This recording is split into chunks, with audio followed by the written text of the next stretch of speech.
पितृ देवताय नमः है। मैं मीनू शर्मा आप सभी का आपके अपने चैनल की कथा टीवी पर स्वागत करती हूँ। तो आज की इस वीडियो में मैं आपको सुनाऊंगी पौष मास की अमावस्या की कथा। देखिए, हमारे शास्त्रों में वर्णित है कि जिसके ऊपर पितृदोष लगा होता है उन्हें कई परेशानियों का सामना करना पड़ता है। इसीलिए हमारा दायित्व है कि हम अपने पितरों की पूजा अवश्य करें। अमावस्या के दिन सुबह स्नान करते समय जल में गंगा जल डालकर स्नान करें और उसके बाद अपने पितरों का पूजन करें। उनके निमित्त 1 लोटा जल अवश्य अर्पित करें। उस जल में तिल डालें, शक्कर डालें और दूध डालें और फिर पीपल और बड़ के नीचे जाकर ओम पितृ देवताय नमः इस मंत्र का जाप करते हुए अपने पितरों के निमित्त उस जल को वहां अर्पित करें और अपने पितरों के निमित्त दक्षिण दिशा की तरफ मुख करके भी 1 लोटा जल अर्पित अवश्य करें और साथ ही अपने पितरों को खीर का भोग अवश्य अर्पित करें, दान पुण्य करें और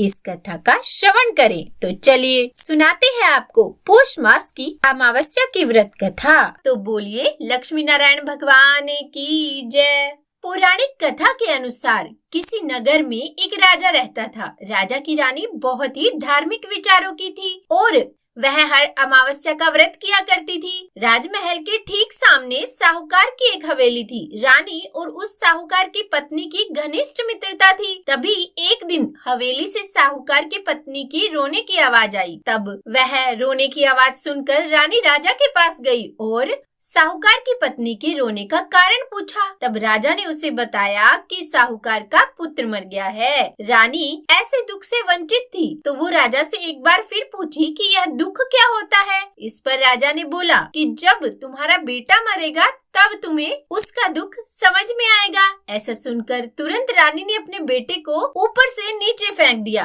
पर भगवान की कृपा से उसे कुछ नहीं हुआ। तब रानी ने फिर से पूछा कि यह दुख क्या होता है। तब राजा ने रानी को कहा कि जब मैं किसी राज्य के युद्ध में जाऊंगा और उस युद्ध में मैं मर जाऊंगा, मेरे मरने की खबर जब तुम्हें मिलेगी तब तुम्हें पता चलेगा कि दुख क्या होता है। अब क्योंकि रानी अमावस्या का व्रत किया करती थी और जिस वजह से राजा युद्ध जीतकर हमेशा वापस आ जाते थे, तो रानी ने फिर से यही सवाल किया कि दुख क्या होता है। और अब की बार राजा ने कहा कि जब हम गंगा माँ के दर्शन करने को जाएंगे तब मैं वहाँ गंगा नदी में कूद जाऊंगा और तब तुम्हें पता चलेगा कि दुख क्या होता है। उधर भगवान शंकर कैलाश पर्वत पर बैठकर सब कुछ देख रहे थे और उन्होंने तब माता पार्वती से कहा कि आओ मैं तुम्हें सुखी आत्मा के दर्शन कराता हूँ। और फिर उसके बाद भगवान शिव बकरी का और माता पार्वती ने बकरी का रूप धारण किया और वे मृत्यु लोक में आ गए और वहाँ एक बावली के पास आकर घास चरने लगे। उस दिन रानी और राजा भ्रमण के लिए निकले थे। तब रानी ने उस बावली को देखकर कहा कि हम यहीं विश्राम करेंगे। उस दौरान रानी ने महादेव और माता पार्वती की सारी बातें सुन ली, जिसमें महादेव माता पार्वती से कह रहे थे कि रानी अमावस्या का व्रत करती है, इसीलिए उसे इस जन्म में तो कोई भी दुख नहीं मिलेगा। तब ये सारी बातें सुनकर रानी को सब कुछ समझ आ गया। फिर उसने राजा को सब कुछ बताया कि यह सब अमावस्या व्रत का महत्म्य है। तो बोलिए अमावस्या माता की जय। इस प्रकार अमावस्या व्रत करने से इंसान के सभी संकट दूर हो जाते हैं। अब सुनिए एक और कथा। एक समय माता पार्वती ने भोलेनाथ से पूछा कि हे महादेव, इस मृत्यु लोक में आपको इस संसार के सभी लोग शिव कहकर पूजते हैं। मृगशाला ओढ़े सब अंगों में शमशान की विभूति लगाए, गले में सर्प और नरमुंडों की माला पहने हुए हो, इसमें से तो कुछ भी पवित्र नहीं है। फिर आप किस ज्ञान से पवित्र माने जाते हो, यह आप मुझे कृपा करके कहिए। तब श्री महादेव जी बोले कि हे प्रिय सुनो, गीता ज्ञान को हृदय में धारण करने से मैं पवित्र माना जाता हूँ और इस ज्ञान से मुझे बाहर के कर्म नहीं व्यापते। तब पार्वती मैया ने कहा कि हे भगवान, जिस गीता ज्ञान की ऐसी स्तुति करते हैं उसे श्रवण करने से कोई कृतार्थ भी हुआ है। तब महादेव जी ने कहा कि इस ज्ञान को सुनकर बहुत से जीव कृतार्थ हुए हैं और आगे भी होंगे। मैं तुम्हें एक पुरातन कथा कहता हूँ, तुम इसे ध्यान लगाकर सुनो। एक समय पाताल लोक में शेषनाग की सैया पर श्री नारायण जी नेत्र मूंद कर आनंद में मग्न थे। उसी समय भगवान के चरणों को दबाती हुई श्री लक्ष्मी जी ने पूछा कि प्रभु, निंद्रा और आलस्य उन पुरुषों को व्यापता है जो जीव तामसी है। फिर आप तो तीनों गुणों से परे हो, श्री नारायण प्रभु वासुदेव हो। यह मुझको बड़ा आश्चर्य है। तब श्री नारायण जी बोले कि हे लक्ष्मी, मुझको निद्रा आलस्य नहीं व्यापते।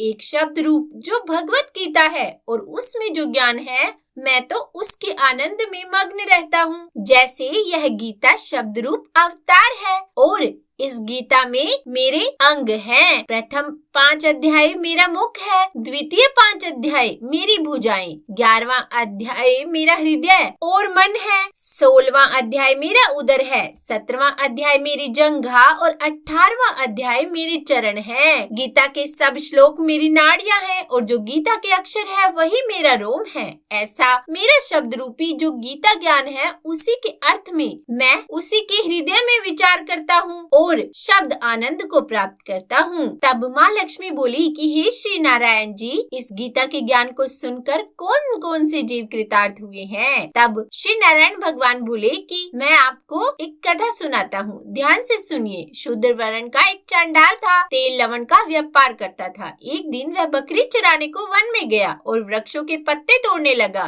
वहाँ उसे एक सर्प ने डस लिया, जिससे उसके तत्काल प्राण निकल गए। मरकर उसने बहुत से नरक भोगे और फिर बैल का जन्म पाया। उस बैल को एक भिक्षुक ने मोल ले लिया। वह भिक्षुक उस बैल पर चढ़कर सारा दिन मांगता और जो कुछ भिक्षा मांग कर लाता वह अपने कुटुंब के साथ बैठकर खाता। वह बैल सारी रात द्वार पर बंधा रहता। उसके खाने पीने की भी खबर वह भिक्षुक नहीं लेता था। कुछ थोड़ा सा भूसा उसके आगे डाल देता। जब दिन चढ़े तो फिर बैल पर चढ़कर मांगता फिरता। कई दिन गुजरे, वह बैल भूख का मारा गिर पड़ा, किंतु प्राण नहीं निकले। नगर के लोग देखकर उसे कोई तीर्थ का फल दे, कोई व्रत का फल दे, पर उस बैल के प्राण नहीं छूटे। एक दिन एक गणिका आई। उसने लोगों से पूछा कि यहाँ कैसी भीड़ है, तो उन्होंने कहा कि इसके प्राण नहीं निकलते। हम अनेक प्रकार के पुण्य के फल दे रहे हैं तो भी इसकी मुक्ति नहीं हो रही। तब गणिका ने कहा कि मैंने जो कर्म किया है उसका फल मैं इस बैल को निमित्त कर देती हूँ। और इतना कहते ही बैल की मुक्ति हो गई। तब बैल ने एक ब्राह्मण के घर में जन्म लिया। उसके पिता ने उसका नाम सुशर्मा रखा। जब वह लड़का बड़ा हुआ तो पिता ने उसको पढ़ाया, पर उसे अपने पिछले जन्म की याद रही। एक दिन उसने मन में विचार किया कि जिस गणिका ने मुझे बैल की योनि से छुड़ाया था उसका दर्शन करूं। और फिर वह चलते चलते उस गणिका के घर गया और कहा कि आप मुझे नहीं पहचानती। गणिका ने कहा कि हाँ, नहीं पहचानती। तुम कौन हो और तुम्हारी पहचान क्या है? तब वह लड़का बोला कि मैं पिछले जन्म में एक बैल था जिसे तुमने अपना पुण्य दिया था। तब उस पुण्य के बल से मैं बैल की योनि से छूटा और अब मैंने ब्राह्मण के घर में जन्म लिया है। तो मैं यह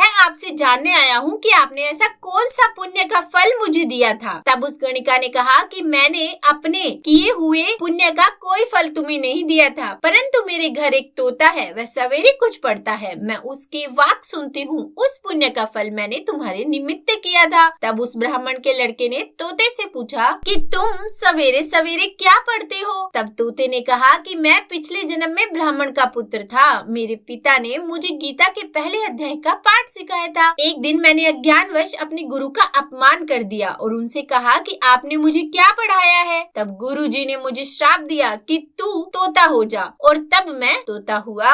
फिर एक दिन मुझे एक शिकारी पकड़ ले आया और एक ब्राह्मण ने मुझे उससे मोल ले लिया। वह ब्राह्मण भी अपने पुत्र को गीता का पाठ सिखाता था। तब मैंने भी यह पाठ सीख लिया। एक दिन ब्राह्मण के घर चोर घुस पड़े। उनको धन तो प्राप्त न हुआ, किंतु वे मेरा पिंजरा उठा लाए और यह गणिका उनकी मित्र थी, तो वे मुझे इसके पास ले आए। सो मैं नित्य प्रति गीता के पहले अध्याय का पाठ करता हूँ और यह गीता का पहला अध्याय रोज सुनती है, पर इसकी बुद्धि में नहीं आता जो मैं पढ़ता हूँ। इसने उसी गीता के प्रथम अध्याय का फल तुम्हारे निमित्त किया था। सो हे लक्ष्मी, तब गणिका ने सोचा कि सिर्फ गीता के प्रथम अध्याय के सुनने का फल जो मुझे समझ भी नहीं आया। उस फल से एक बैल अपनी योनि से मुक्त होकर मनुष्य योनि में जन्मा, तो यदि मैं उसको समझ के करूं तो उसका फल कितना प्राप्त होगा। और यह सोचकर उस गणिका ने सारे बुरे कर्म छोड़ दिए और वह नित्य प्रति स्नान करके श्री गीता जी के प्रथम अध्याय का पाठ करने लगी, जिससे उसके सभी पुराने पाप